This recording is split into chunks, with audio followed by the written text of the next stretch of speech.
এই মাদ্রাসায় পড়াশোনা করা মানেই প্রতিনিয়ত জিনদের সাথে লড়াই করে টিকে থাকতে হয়।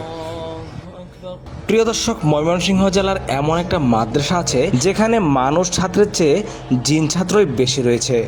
এই মাদ্রাসার ছাত্রদের সাথে প্রতিনিয়ত এমন কিছু ভয়ঙ্কর জিনের দুর্দর্শ ঘটনা ঘটে থাকে যেগুলো দেখলে আপনি অবাক হতে বাধ্য হবেন। ভিডিওতে আমরা যাকে দেখতে পাচ্ছি তিনি হলেন সেই মাদ্রাসার ছাত্র। মাদ্রাসায় পড়াশোনার পাশাপাশি আমাদের মসজিদের মুয়াজ্জিন হিসাবে নিয়োজিত রয়েছেন। বর্তমানে উনি যে ঘরটিতে শুয়ে আছেন তাকে আমাদের মসজিদ কমিটির পক্ষ থেকে এই ঘরটি দেওয়া হয়েছে।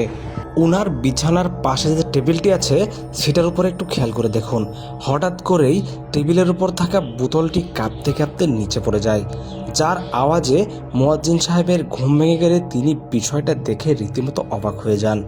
কিন্তু নিজের চোখে যেহেতু কিছু দেখেননি তাই তিনি বিষয়টাকে এড়িয়ে আবারও ঘুমিয়ে পড়েন। মূলত প্রতি রাতেই ঘরের প্রত্যেকটা জিনিসই নাকি এভাবে আপনি আপনি কাঁপতে শুরু করে। এবার দেখুন টেবিলের উপর থাকা হাত পাকাটা নিজে থেকেই একদিক থেকে আরেক দিকে সরে যাচ্ছে।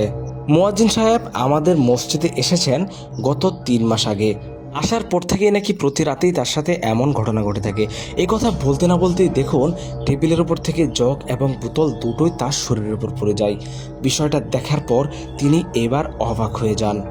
মূলত তার কথার সত্যতা যাচাই করার উদ্দেশ্যে তার ঘরে আমরা একটা হিডেন ক্যামেরা লাগিয়ে দিয়েছিলাম, আর আমাদের ক্যামেরাতেই এই ভয়ঙ্কর অলৌকিক ঘটনাটি আমরা জীবনের প্রথমবার দেখতে পেলাম।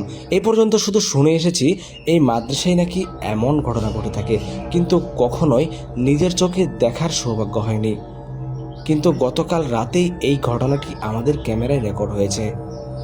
উনি এগুলো দেখার পর হঠাৎ করে তার ঘুম ভেঙে যায়। হঠাৎ করেই তিনি বেড়ার পাশে ঝুলন্ত পাতিলগুলোর দিকে তাকান। মনে হচ্ছে সেখানে কোনো একটা কিছু উপস্থিত রয়েছে। বিষয়টা দেখার জন্য তিনি সেদিকে এগিয়ে যেতে থাকেন। আসলে তিনি সেখানে কি দেখলেন যার জন্য তিনি এইভাবে অবাক দৃষ্টিতে তাকিয়ে যাচ্ছেন? এবং সেদিকে এগিয়ে যাওয়ার সঙ্গে সঙ্গে তিনি দেখতে পান তার টেবিলের উপর থাকা হাত পাকাটি নিচে পড়ে গিয়েছিল। দেখুন তিনি সেখানে যাওয়ার সঙ্গে সঙ্গে সেই পাতিলগুলো আস্তে আস্তে কাঁপতে শুরু করলো। বিষয়টা দেখে তিনি এক প্রকার অবাক হয়ে যান। আসলে এটা কি করে সম্ভব? সেখানে তো তিনি ছাড়া আর কেউ নেই। হঠাৎ করে তিনি ভয় পেয়ে সেখান থেকে ফিরে আসলেন এবং তিনি আসার সঙ্গে সঙ্গে সেগুলো আরও জোরে জোরে কাঁপতে শুরু করলো। ভয়ের চোটে তিনি পানি খেতে শুরু করলেন।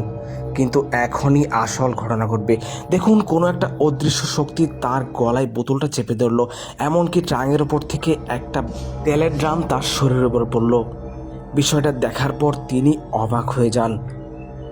ঘরের ভিতর এমন পরিবেশ সৃষ্টি হন যেখানে আসলে সাধারণ কোনো মানুষের টিকে থাকাই মুশকিল।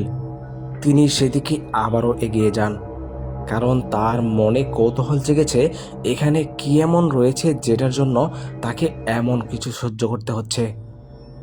তিনি যখন বুঝতে পারলেন এখানে ভয়ঙ্কর কিছু রয়েছে তখন তিনি আসলে কি করতে হবে বুঝে গিয়েছেন। তিনি সরাসরি আজান দিতে শুরু করলেন, কারণ আজান এমন একটা জিনিস, আজান দিলে নাকি সমস্ত দুষ্ট জিন সেখান থেকে পালিয়ে যায়। প্রিয় দর্শক, ভিডিওটি অবশ্যই শেয়ার করতে ভুলবেন না।